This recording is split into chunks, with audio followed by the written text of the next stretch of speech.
میں اپنے نبی کے کوچے میں چلتا ہی گیا، چلتا ہی گیا۔ اب رہ گیا کہ وہ بعد میں جنگ جمل صفین نہروان کے لیے کیوں چلے گئے؟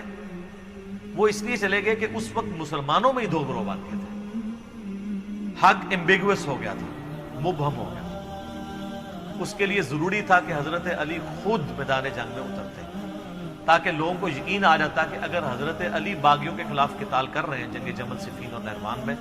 تو یہ قتال حق پہ مبنی ہے۔ کسی کو بھیجتے تو لوگوں نے کہنا تھا یار ادھر سے تو حضرت عائشہ اور طلحہ اور زبیر آ گئے ہیں رضی اللہ عنہم اجمعین وعلیہم السلام اجمعین،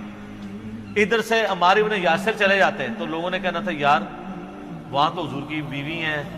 کتنے جیے سے آبا ہیں، چلیں عمار ابن یاسر سیدہ عائشہ کے علاوہ باقیوں سے تو تگڑے تھے لیکن مولا علی خود جاتے ہیں تو پھر اس میں، ورنہ تو جنگ جمل ہار جانی تھی انہوں نے اگر حضرت علی خود نہ جاتے۔ عبداللہ ابن سلام ویسے گھوڑے کے آگے آگے کھڑے ہو گئے تھے، کہا تھا امیر المومنین آپ کو مدینہ نہیں چھوڑنا چاہیے، مجھے خطرہ ہے آپ مدینے سے نکل گئے پھر قیامت تک دارالخلافہ مسلمانوں کا مدینہ نہیں بنے گا۔ حضرت علی کو بھی اس بات کی، لیکن انہوں نے کہا کہ بات یہ ہے کہ اگر میں نہیں جاؤں گا تو یہ جو فتنہ ہے یہ اس سے بڑا فتنہ ہے جس کو دبانا ضروری ہے۔ تو پھر سیدنا علی وہ کہتے ہیں کوفے دارالخلافہ شفٹ کر دیا تھا، آپ مدینے میں رہنے دیتے تو مدینے میں رہتے نا۔ قصاص عثمان کے لیے آپ مجھے پاکستان میں بتائیں یہاں پہ بھی دھرنا دینے والوں کو اتنی تمیز ہے کہ دھرنا کدھر دیتے ہیں؟ پشاور میں دیتے ہیں، کراچی میں، اسلام آباد میں؟ کیوں؟ کیپٹل سٹی ہے۔ تو خلفائے راشدین کے دور میں کیپٹل سٹی کون سا تھا؟ مدینہ، لیکن دھرنا دینے والے بصرہ اور کوفہ پہنچ گئے، 1000 کلومیٹر دور،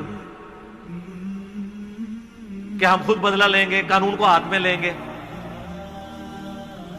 تو پھر حضرت علی کی مجبوری تھی کہ آپ بھی ادھر چلے جاتے۔ پھر کوفہ ایک فوجی چھاونی تھی جہاں سے سب کو کنٹرول کیا جا سکتا تھا، رومن امپائر کو بھی جو گر چکی تھی اور پرشین کو بھی،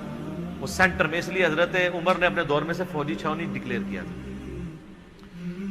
بہرحال پھر حضرت علی کے جانے کی وجہ سے یہ معاملات سیدھے ہوئے، تو ان کی مجبوری تھی جانا، ورنہ لوگوں کے لیے معاملات ایمبیگوس ہو جاتے تھے۔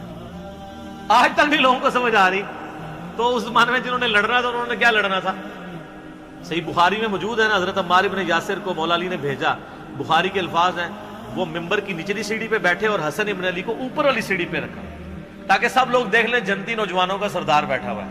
مولا علی کا بچہ، اور کہا لوگو اللہ نے تمہیں آزمایا ہے، ایک طرف دنیا اور آخرت میں تمہارے نبی کی بیوی ہے، رسپیکٹ کم نہیں کی، آخرت جنت میں بھی عائشہ حضور کی بیوی ہے، لیکن اللہ نے تمہیں آزمایا ہے کہ تم عائشہ کی اطاعت کرتے ہو یا اللہ کی اطاعت کرتے ہو، کیونکہ اولو الامر منکم اس وقت مولا علی ہے اور ان کی اطاعت اللہ کی اطاعت ہے، اطیعوا اللہ و اطیعوا الرسول واولی الامر منکم۔ تو جب یہ سینیریو ہو اس وقت مولا علی کی مجبوری تھی وہاں سے نکلنا، اور آپ دیکھیں انہوں نے بعد میں پھر کوئی ان کے ساتھ زیادتی بھی نہیں کی، جمل میں جو دوسری طرف سے مرے ان کے جنازے بھی پڑھائے ہیں، ان کی عورتوں کو لونڈیاں نہیں بنایا، خود سیدہ عائشہ کو عزت اور احترام کے ساتھ وہاں سے رخصت کیا۔ تو یہ کہنا کہ حضرت علی نے جنگیں نہیں لڑی ہیں، حضرت علی نے تو آپ کو سپر پاور بنوایا ہے، اس کے بعد بھی سب کچھ بنا کے آپ کے حوالے کیا ہے، تو آرٹیکل پھر بھی نہیں سامنے آ گیا، اور جب برا وقت آیا پھر بھی حضرت علی کے گھاٹے فٹ ہوا ہے، اور الٹیمیٹلی ان کو بھی شہید کر دیا گیا۔ میں اس سوال کے جواب کے اینڈ پہ وہ حدیث بیان کروں گا جو المستدرک للحاکم میں موجود ہے، سنن نسائی الکبریٰ کے اندر موجود ہے، میں نے اپنے ریسرچ پیپر میں بھی ڈالی ہے کربلا والی، کہ نبی صلی اللہ علیہ وآلہ وسلم نے فرمایا اے علی تیری مثال میری امت میں قوم سمود کی اونٹنی کی سی ہے، جس طرح قوم سمود نے صالح علیہ السلام کی اونٹنی کو قتل کیا تھا تو اللہ کا عذاب آ گیا تھا، اگلے زمانوں میں سب سے بڑا بدبخت وہ تھا جس نے اونٹنی کو قتل کیا، اور میری امت کا سب سے بڑا بدبخت وہ ہوگا جو اے علی تجھے قتل کرے گا اور تیری داڑھی کو تیرے سر کے خون سے رنگ دے گا۔ استغفر اللہ۔ تو مولا علی کی شہادت کے بعد جس طرح قوم سمود کی اونٹنی مری تھی تو قوم سمود پہ عذاب آیا تھا، حضرت علی کی شہادت کے بعد بھی امت پہ عذاب آیا کہ آج تک دوبارہ اسلامی نظام قائم ہی نہیں ہو سکا۔ آج آپ جتنی حکمرانوں کو گالیاں نکالتے ہیں اور آپ جناب 1400 سال سے دعا مانگ رہے ہیں اللہ عمر جیسا حکمران نصیب فرما، تھوڑی دعاؤں تک نہیں قبول ہو رہی ہیں، کام بھی بڑا بڑا پایا ہے، بہت بڑا جرم آپ نے کیا ہوا ہے۔